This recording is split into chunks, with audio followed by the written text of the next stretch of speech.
தற்பொழுதைய தகவல். ஈரோட்டில் வீட்டின் சுற்றுச்சுவர் இடிந்து விழுந்ததில் பள்ளி மாணவி படுகாயங்களோட மருத்துவமனையில் அனுமதிக்கப்பட்டிருக்கக்கூடிய நிலையில் சிகிச்சை பலனின்றி அவர் உயிரிழந்திருக்கிறதா தகவல் வெளியாகியிருக்கு.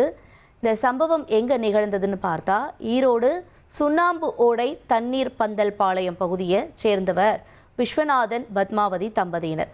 இவங்களுடைய மகள் கனிகா அரசு மேல்நிலைப் பள்ளியில் 11ஆம் வகுப்பு படிச்சுட்டு வந்திருக்காங்க. இந்த நிலையில தான் நேற்று மாலை வீட்டின் முன்னாடி இருந்த 6 அடி சுற்றுச்சுவர் திடீர்னு கனிகாவின் மேல சரிந்து விழுந்ததுல கனிகாவிற்கு தலையில பலத்த காயம் ஏற்பட்டிருக்கு.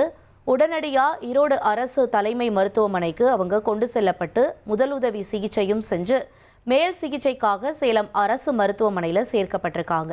இருந்தாலும் சிகிச்சை பலனின்றி கனிகா உயிரிழந்திருக்காங்க. இந்த சம்பவம் தொடர்பாக கருங்கல்பாளையம் போலீசார் வழக்கு பதிவு செய்து விசாரணையும் நடத்திட்டு வராங்க. இந்த சம்பவம் அந்த பகுதியில் பெரும் சோகத்தை ஏற்படுத்தியிருக்கு.